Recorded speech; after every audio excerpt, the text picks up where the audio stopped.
What's up, guys? Today I'm going to talk about how to film skateboarding. So I filmed all these clips as a test to see which camera was more stable. So all these GoPro clips, I'm just running while filming.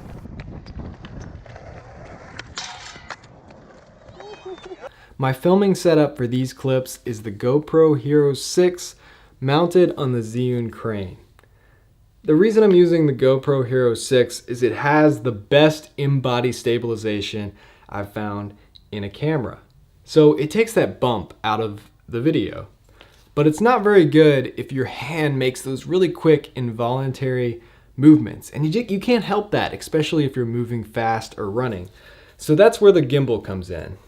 So especially if you mount it at the bottom of the gimbal like this, it's very, very stable.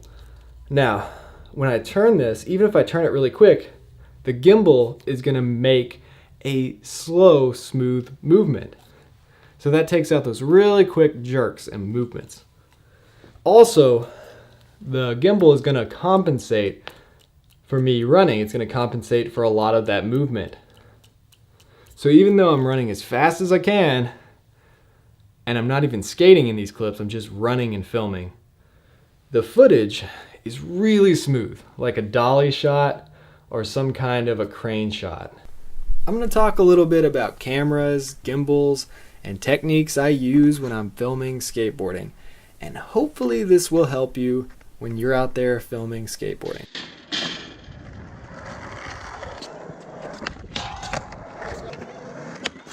So have you ever been trying a skateboard trick and you have your friend film it, or maybe your friend's trying the trick and you're filming it? Either way, the trick is successfully landed, but then you go back and look at the footage and the filmer completely missed the shot. Or maybe it's just shaky, and it's so shaky that it's unpleasant to watch.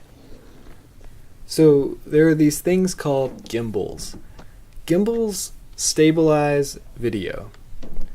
I've been using gimbals on drones for maybe a decade, and I've been using regular gimbals for about 3 years now. Have you seen videos like Nija's new part? That was filmed with a gimbal, and the cool thing about gimbals is you don't have to actually be skating to film those tricks. So say somebody's doing a big handrail and you have to run down through the grass, you can do that with a gimbal, and you can run and it's still steady.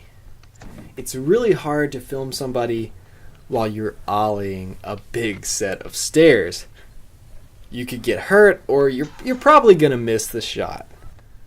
So if you're filming a trick down a double set, it's hard to skate and ollie that set, keep the footage stable while landing, and then film the next trick on the next set.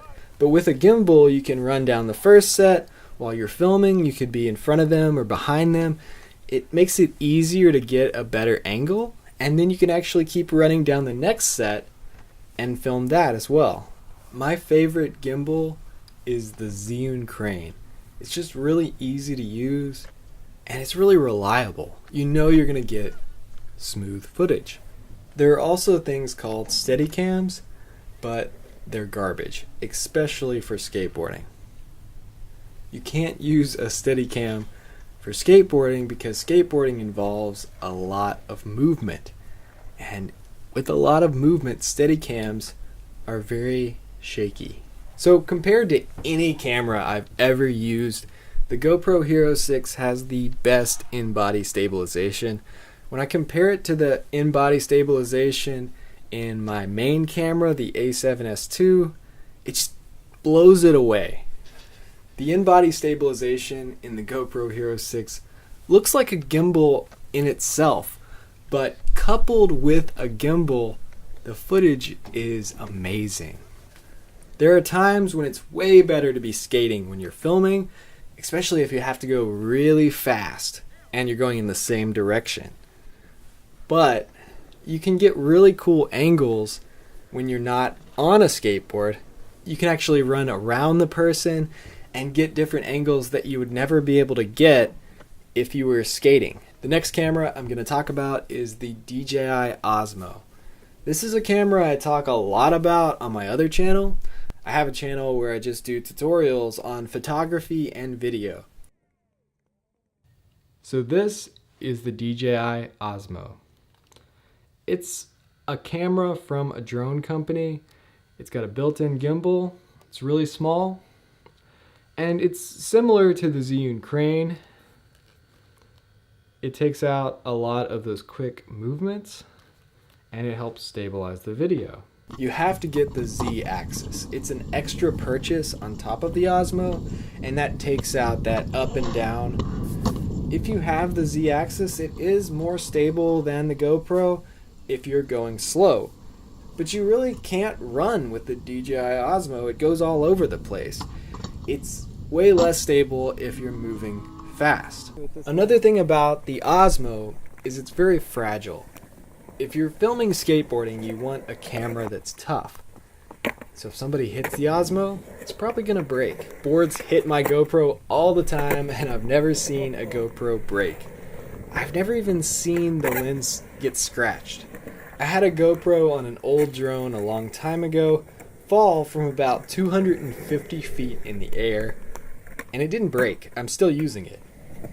So you can get a lot closer and get a wider shot with the GoPro, but the Osmo looks more realistic.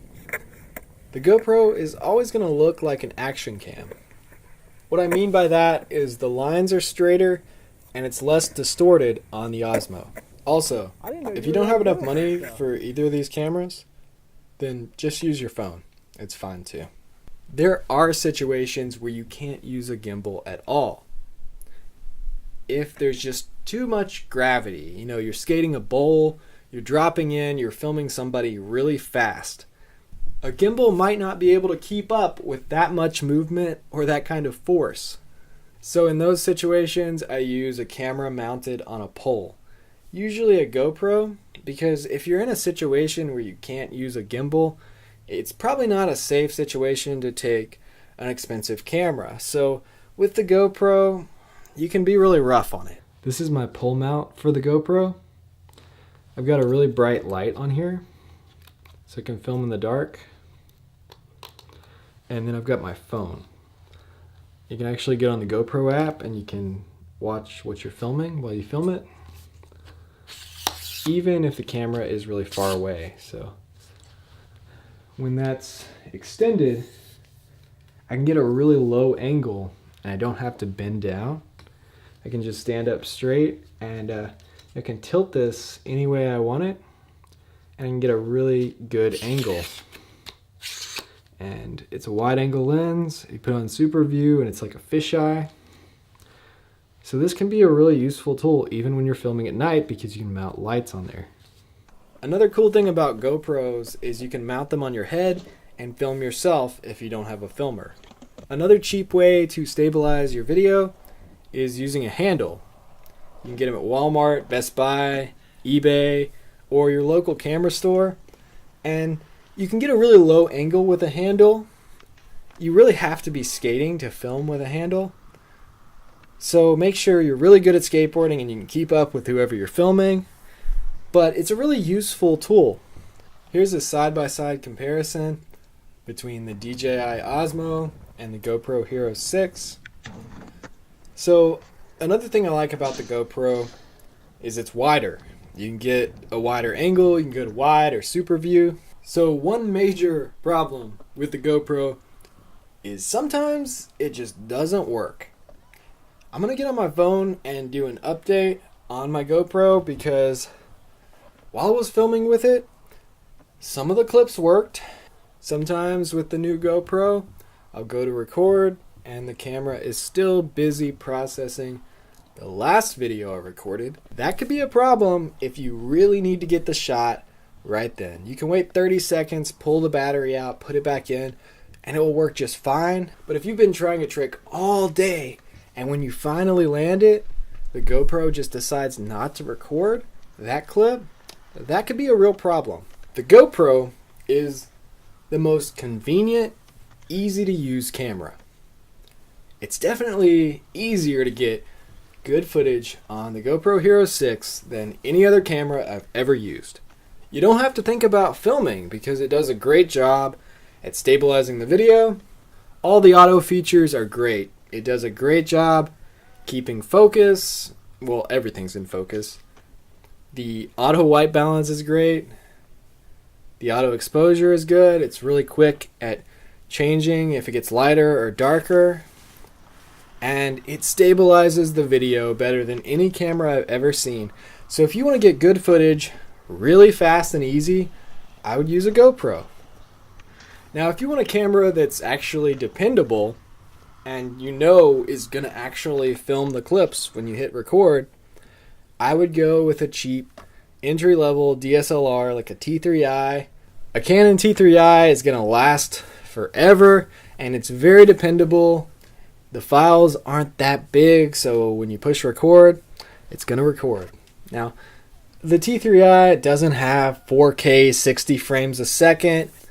It doesn't have 1080 240 frames a second like the GoPro Hero 6, and it doesn't have in-body stabilization. But if you get an Opteka 6.5mm fisheye and put it on a DSLR camera, cameras are way more stable when they have fisheye lenses or very wide angle lenses. So it's going to look a lot better if you put a fisheye on there.